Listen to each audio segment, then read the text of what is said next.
part two of our interview, Matt takes us into his thought process on the full shot, pre-shot routine, and specifically the mental approach as he nears the ball. He also talks about the purpose of practice swings.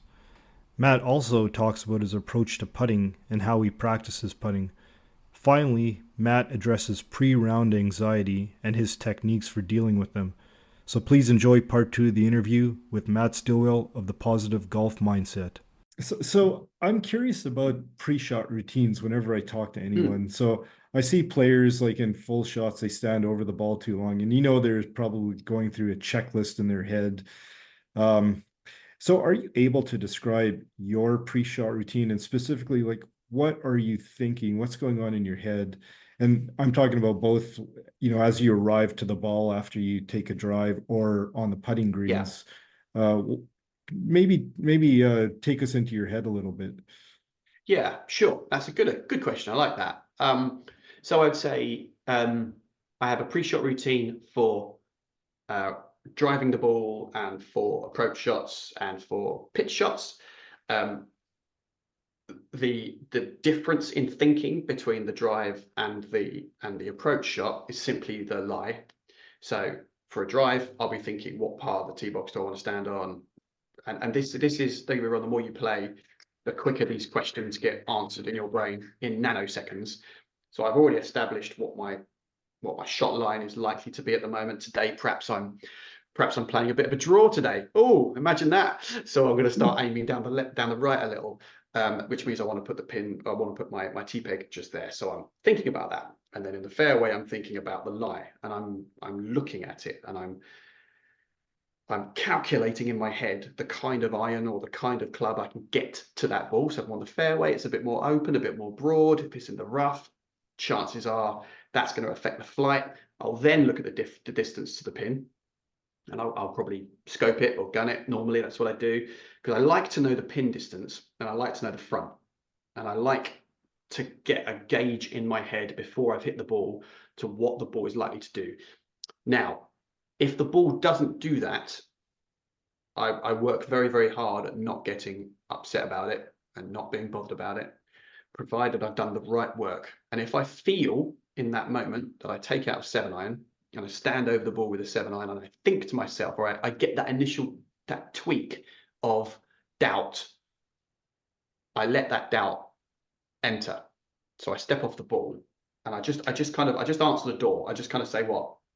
And the doubt might say, remember the last time you hit a 7-iron at the rough, it did bomb on. It didn't get any spin. It did fly through. So I'm having a conversation with myself while this stuff's happening, right. But I'm not addressing the ball, and I'm not. If there is any question of doubt in my head, I let it, and I listen, and I question it. Again, done in nanoseconds, and I either put it back and take out an 8-iron or a 6-iron or whatever it is, or I stick with the 7, and then the doubt disappears. Now, that little hand movement I did there, that is where I let go. And this idea of letting go, I talk about a lot because I think it's really, really important for golf. As soon as we hold onto any doubt or we hold onto any kind of thought that isn't right, our body's physically tense. So I can feel it now doing that. My shoulders tense, my neck tenses, my stomach tenses. And of course, if I'm hitting a smooth 7-iron, I don't want to be tense. I want to be relaxed. I want to be calm. I want to be relaxed in the moment and happy with the choice I've made. So I've chosen the right club. I know what the lie is doing. I'll then visualize the shot. I can see what it's going to do. I will, in that moment, when I'm visualizing the shot in, or I'm looking at what direction it's going to go, I'm seeing the hazards. So I'm deciding, okay, well, that's a bunker. As I said to you earlier, that's a bunker. I'm going to miss that. So my plan is right. I'm going to miss that. I'm going to put that there. It's quite a lot of space over there. If I manage to get it to that position, I'm actually quite comfortable with scrambling from there. I fancy my chances at up and down from that position. So all this stuff is being assessed and analysed. And you're right, there is a checklist. But I whiz through that checklist quite quick. Right. And it's happening behind the ball, right? It's not happening as you're standing over the ball. Absolutely not. You're absolutely right. Absolutely don't do this thinking when you're addressing the ball. The thinking is done when you're a couple of meters behind the ball. You're looking at it. You're looking at where you're going. You're making your choice. You've thought about it. You've had a deep breath, and then you address. And at address, I am working very hard on literally thinking of tempo. That's all I'm doing. I'm trying very hard not to think of grip, stance, weight, angle of attack, speed. I'm thinking tempo because I Right. feel like if I think tempo, and this is only you may be different, your listeners may be different, but for me, tempo keeps my timing right. It means that my impact hopefully will be square. And that's all I need from a 7-9. Right. I don't need to And rip. I don't need to rip it into next week. I need to just hit the square face of this right. 7-9 in the direction I visualized. And if I can do Okay. that, happy days. And And if it doesn't and work, it doesn't work. yeah, it doesn't work, right? And so when you take your practice swing, so you've done all this analysis, you know what Yeah, kind of swing you need. So you're doing a yeah, purposeful practice swing like you would on the actual shot, right? yes, absolutely, absolutely. Just kind of, I do see people a lot, almost like they're trying to warm up, just swinging, just swing, swing, swing, swing, swing. And if that's their routine, don't get me wrong, if that is part of your routine and you do that same thing every time, then great. But if it's a different thing every time, Right. why are you doing it? What's the benefit? What's the point? So I'm taking a practice swing because as you've just said, I don't hit my irons 100% ever. I probably hit them, I doubt I hit them more than 90. I'm probably 85, 80%. Right. Take almost like a 3/4 swing with any of my irons. And if I need a bit more, I'll club up. That's just the way I play. I feel like I've got more control. I can get more action on the ball and that sort of thing. That's Now, great. Yeah. putting Oh is an yeah. interesting one because putting, there are now so many different methods of gauging line and speed, as I'm sure you've seen. You've Yeah. seen people Aim doing point. the Yeah. aim point. I mean, there are aim point classes now, aren't there? There are aim Yeah. point courses that people can take because it's so detailed. And I have tried, and I can't do it. And I at the moment I don't feel the need to do it either. I stand over the ball and I'm trying to get the weight. I don't know if you're like that. Do you use aim point? I did Aim Point Express. I just got it Did online. you? Like I haven't calibrated myself very well. I'm more My problem is more distance and speed control. Like, it's not really the Mm, line, so that's what I need to work on with yeah. ladder drills and that sort of thing. That's very interesting you say that. My brother sent me a link just a week or two ago, and I've been working on exactly the same thing. Um, I was talking earlier about improving your pitch shots to make sure that you leave yourself 10 foot or less, ideally. But sometimes that just doesn't work. Sometimes you leave yourself the 25, 30 footers. And if you're not practicing those, Yeah. you could leave yourself in a little bit of strife. You can leave yourself another 10 foot short. You can go 10 foot past. So we've been practicing as the pros do, I understand, practicing 20-foot putts without going to the cup, actually going to a tee peg and putting to a point. So putting to 10 foot, 20 foot, and 30 foot from a single point on the putting green, and really trying to mechanize how far back the swing should go. Now that sounds really, really simple and something we all do naturally, probably, but I realized I don't. So what I do now, I pace out the distance. Okay, it's about 15, 20 feet. Okay. From my practicing, I reckon that's a backswing to around about here with a medium pace swing. So at least now I've got a gauge. I've got Yeah. somewhere to start, because before then it would have just been a look. Yeah. I don't know. I feel okay. I mean, today they're running quite quick, so I guess I'll try this. And of course, it doesn't really. I mean, a fluky one might end up quite close, but generally, Yeah. it's missing where it needs to be. So it's interesting you say that. I'll send you the link to this YouTube video that my brother sent me. It's really good. Yeah, It's very, very like good. I know like Ross McLeod. I think he's out of Scotland. He's a putting coach, but he prescribes to this having just your stock putt, right? Just like Yeah, something you feel comfortable with, and then you go onto the practice screen and you hit a couple, and then that's your kind of your gauge for the day based on whatever the green speeds are. The absolutely the right. the Absolutely. going back a certain amount and And through, I think Bryson DeChambeau is probably the king of that because he's so Yeah, analytical, right? absolutely, absolutely.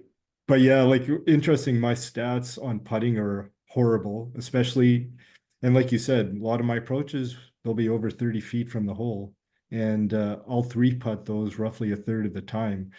So either I got to work on my wedges or I have to work on better pace control and centering my putts, my missed putts around the hole more than I do trying to knock them into the hole and getting 5 or 6 Yeah, footers coming back. So that's what I'm trying to work on.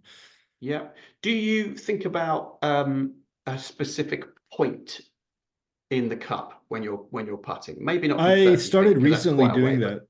I, s- yeah, I started recently doing that, like, looking at it like a clock face, and this is where I want it to go in, and then you sort yeah. of work backwards from there, right? Yes, yes, Yeah. that's exactly that's how I do it now, and it has again revolutionized.